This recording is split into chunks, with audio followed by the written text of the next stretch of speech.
महाराष्ट्र राज्याचे मुख्यमंत्री एकनाथ शिंदे यांनी नुकतीच माझी लाडकी बहीण योजनेची घोषणा केली आहे. घोषणेनंतर या योजनेचा शासन निर्णय जाहीर केला आहे. या शासन निर्णयात म्हटलंय की राज्यातील महिलांच्या आर्थिक स्वातंत्र्यासाठी, त्यांच्या आरोग्य आणि पोषणामध्ये सुधारणा करणे आणि कुटुंबातील त्यांची निर्णायक भूमिका मजबूत करण्यासाठी महाराष्ट्र राज्याची मुख्यमंत्री माझी लाडकी बहीण योजना सुरू केली आहे. या योजनेचा उद्देश राज्यातील महिला व मुलींना पुरेशा सुखसुविधा उपलब्ध करून रोजगार निर्मितीस चालना देणे, त्यांच्या आर्थिक सामाजिक पुनर्वसन करणे, राज्यातील महिला स्वावलंबी आत्मनिर्भर करणे, महिला आणि त्यांच्यावर अवलंबून असलेल्या मुलांच्या आरोग्य आणि पोषण स्थिती सुधारणा. या योजनेचे स्वरूप कसे असणार आहे तर ते जाणून घ्या. पात्रता कालावधी दरम्यान प्रत्येक पात्र महिलेला तिच्या स्वतःच्या आधार लिंक केलेल्या थेट लाभ हस्तांतरित सक्षम बँक खात्यात दरमहा 1500 रुपये इतकी दिले जाणार आहे. तसेच केंद्र आणि राज्य सरकारच्या अन्य आर्थिक लाभाच्या योजनेद्वारे 1500 पेक्षा कमी लाभ घेता येत असेल तर फरकाची रक्कम या योजनेद्वारे पात्र महिलेस देण्यात येईल. योजनेचे लाभार्थी कोण असणार आहे तर महाराष्ट्र राज्यातील 21 ते 60 या वयोगटातील विवाहित, विधवा, घटस्फोटित, निराधार अशा महिला या योजनेचा लाभार्थी असणार आहे. योजनेच्या लाभार्थ्यांची पात्रता नेमकी काय असणार आहे हे जाणून घेऊया. लाभार्थी महिला महाराष्ट्र राज्याचे रहिवासी असणे गरजेचे आहे. राज्यातील विवाहित, विधवा, घटस्फोटित, निराधार महिला या योजनेचा लाभ घेऊ शकतात. किमान वयाची 21 वर्ष पूर्ण व कमाल वयाची 60 वर्ष पूर्ण होईपर्यंत या योजनेचा लाभ घेता येणार आहे.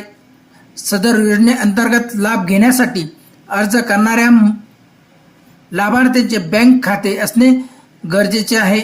लाभार्थी कुटुंबाचे वार्षिक उत्पन्न 2.5 लाखापेक्षा जास्त नसावे अशी अट या योजनेत ठेवण्यात आली आहे. तर या योजनेत अपात्र कोण ठरू शकतं हे जाणून घ्या. ज्यांच्या कुटुंबाचे एकत्रित वार्षिक उत्पन्न 2.5 लाखापेक्षा अधिक आहे ते लाभार्थी या योजनेत अपात्र ठरू शकतात. ज्यांच्या कुटुंबातील सदस्य आयकरदाता आहे ते देखील या योजनेत लाभ घेऊ शकत नाही. ज्यांच्या कुटुंबातील सदस्य नियमित, कायम कर्मचारी, कंत्राटी कर्मचारी म्हणून सरकारी विभाग, उपक्रम, मंडळ, भारत सरकार किंवा राज्य सरकारच्या स्थानिक संस्थेमध्ये कार्यरत आहे किंवा सेवानिवृत्तीनंतर निवृत्तीवेतन घेत आहे परंतु बाह्य नियंत्रणाद्वारे कार्यरत असलेले तथा स्वयंसेवी कामगार कर्मचारी या योजनेत अपात्र ठरणार आहेत. ज्यांच्या कुटुंबातील सदस्य विद्यमान किंवा माजी आमदार, खासदार आहेत ते या योजनेत अपात्र ठरू शकतात. ज्यांच्या कुटुंबातील सदस्य भारत सरकार किंवा राज्य सरकारच्या बोर्ड, कॉर्पोरेशन, बोर्ड, उपक्रमाचे अध्यक्ष, उपाध्यक्ष, संचालक, सदस्य आहेत असे लाभार्थी देखील या योजनेत अपात्र ठरतील. ज्यांच्या कुटुंबातील सदस्यांची संयुक्तपणे 5 एकरपेक्षा जास्त शेत जमीन आहे अशा लाभार्थी या योजनेत अपात्र ठरणार आहेत. ज्यांच्याकडे 4 चाकी वाहने यामध्ये ट्रॅक्टर वाहन वगळून ज्यांच्या कुटुंबाच्या सदस्याच्या नावावर 4 चाकी वाहन नोंदणीकृत आहेत असे लाभार्थी या योजनेत अपात्र ठरणार आहेत. सदर योजनेच्या पात्रता व अपात्रता निकषामध्ये सुधारणा करण्याची आवश्यकता असल्यास नियोजन व वित्त विभागाचे अभिप्राय घेऊन शासन मान्यतेने कारवाई केली जाईल असं शासन निर्णयात म्हटलं आहे.